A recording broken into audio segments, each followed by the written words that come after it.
Hai, Assalamualaikum. Assalamualaikum warahmatullahi taala wabarakatuh. Assalamualaikum. Bismillahirrahmanirrahim. Assalamualaikum warahmatullahi taala wabarakatuh.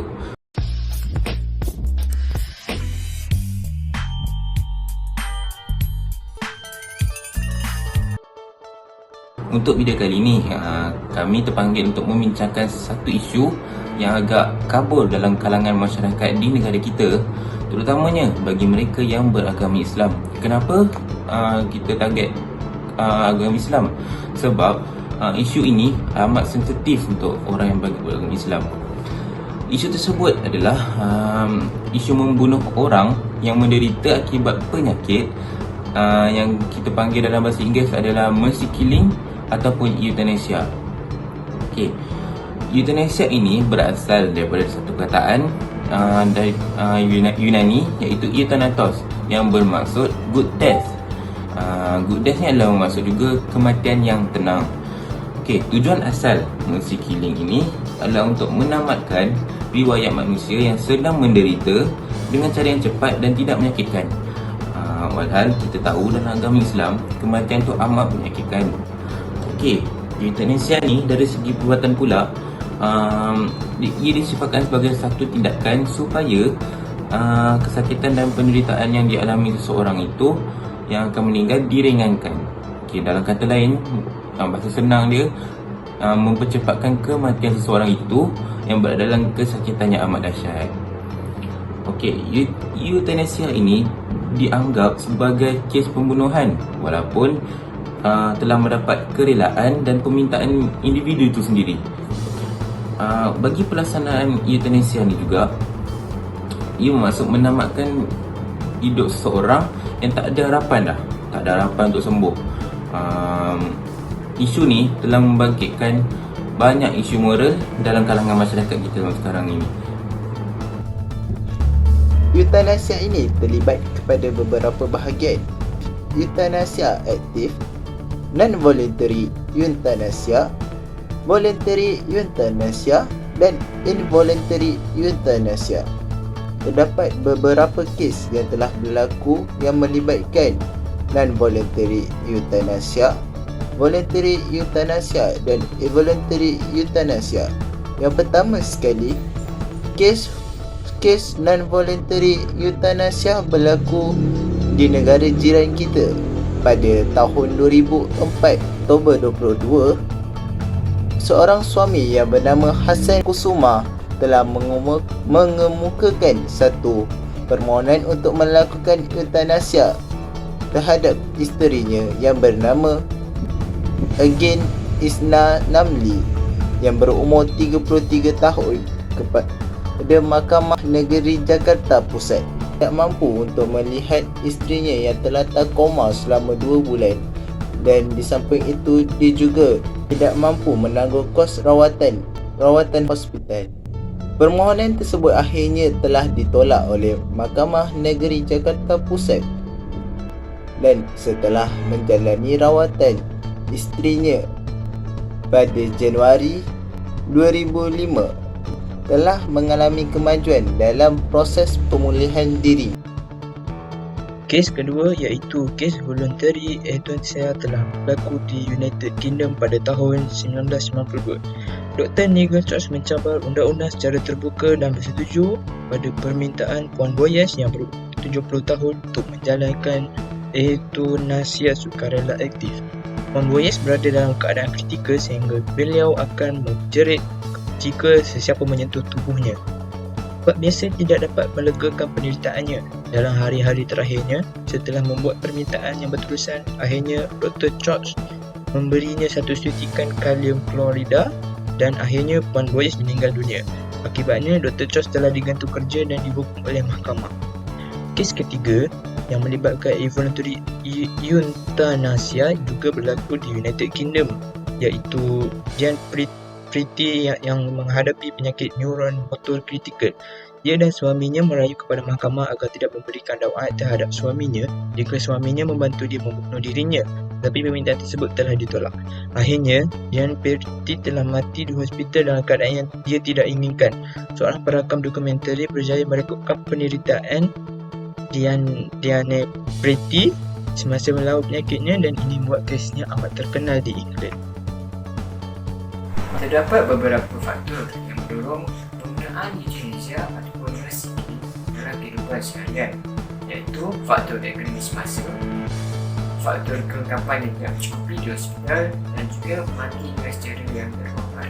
Di negara-negara Amerika Syarikat dan juga Afrika Selatan mempunyai kos harga diri yang amat tinggi. Oleh sebab itu, masyarakat di sana dididik untuk menggunakan amalan euthanasia ataupun bersekiling berbanding dengan mengeluarkan duit untuk membayar kos rawatan yang tinggi. Perkara ini seharusnya tidak wajar kerana kerajaan seharusnya bertanggungjawab dalam membiayai kos rawatan yang diperlukan oleh rakyat mereka. Antara sebab lain mengapa penggunaan euthanasia ataupun bersekiling semakin berluasa adalah kerana kekurangan kelengkapan yang disediakan oleh hospital. Sebagai contoh, katil, ruang untuk pesakit, alat bantu pernafasan dan juga kaki tangan pihak hospital. Perkara ini telah menyebabkan pesakit-pesakit yang mempunyai peluang yang tipis untuk sembuh daripada penyakit diabai serta tidak mendapat layanan oleh pihak hospital. Malah, pihak hospital juga telah menumpukan perhatian mereka kepada pesakit-pesakit yang mempunyai lebih banyak peluang untuk sembuh. Maka pesakit-pesakit yang mempunyai peluang tipis tersebut telah pun putus asa dan memilih untuk menggunakan euthanasia agar hilang daripada penderitaan serta kesakitan yang dialami. Perkara ini tidak wajar dilakukan oleh pihak hospital ataupun mana-mana pihak kerana setiap pesakit haruslah dilayan dengan cara yang sama, diberikan rawatan yang sama agar penggunaan euthanasia ini tidak berleluasa. Dalam keadaan yang terhormat merupakan faktor yang terakhir penggunaan euthanasia ini semakin berleluasa. Mati dalam keadaan yang terhormat ataupun dalam keadaan aman menimbulkan dua pandangan, iaitu dari segi Islam dan juga dari segi Barat. Dari segi Barat, segala jenis kesakitan ataupun penderitaan yang dialami sebelum seseorang itu meninggal dunia tidak akan mencemar ataupun tidak akan memburukkan nama seseorang itu. Malah keadaan tersebut merupakan peluang untuk mereka mendapatkan keampunan serta mendapatkan pahala yang tinggi daripada Allah Subhanahu Wa Taala. Walau bagaimanapun, dari pandangan barat pula, mereka beranggapan bahawa jika seseorang itu mengalami kesusahan ataupun kesakitan sebelum mereka mati, keadaan tersebut akan merendahkan serta memburukkan nama mereka. Oleh sebab itu, di England khususnya telah wujud satu organisasi yang cuba memartabatkan pesakit-pesakit yang tidak mempunyai peluang untuk sembuh dengan menggunakan amalan euthanasia. Sudut pandangan Islam pun para ulama berbeza pendapat baik. Ada yang menolak dan ada yang menyokong perbuatan euthanasia itu. Namun, pada keseluruhannya, mereka semua bersepakat bahawa hukum asal euthanasia adalah haram.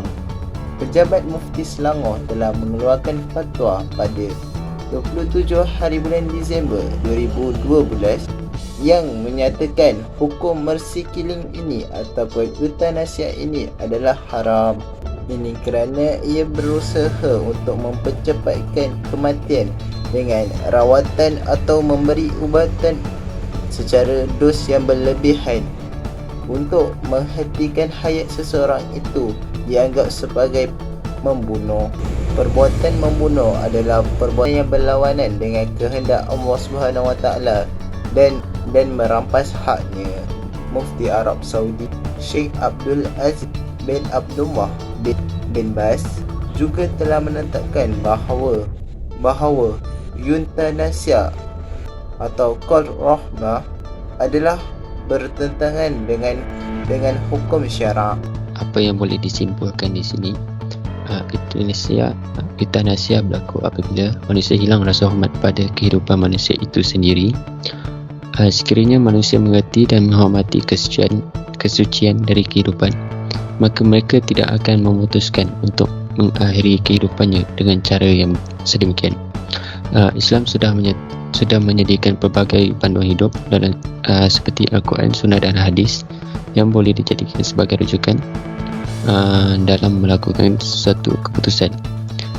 Tindakan mercy-killing atau euthanasia ini tetap dianggap sebagai pembunuhan, walaupun tujuan awalnya adalah untuk menamatkan hidup sakit yang tidak dapat menahan kesakitan yang kritikal.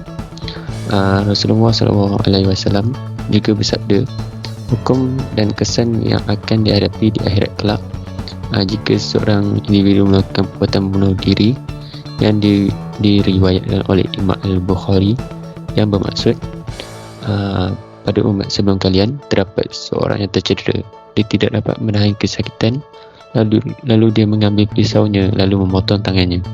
Darah berterusan mengalir sehinggalah dia mati. Allah berkata, hamba-Ku telah menyegerakan untuk mati. Aku telah mengharamkan ke atasnya syurga. Riwayat Al-Bukhari _3463. Oleh yang demikian, sebagai umat Islam, kita perlulah bijak dalam menganalisis atau mentafsir suatu perkara sebelum mengamalkan dengan cara yang betul mengikut syariat yang ditetapkan. Terima kasih.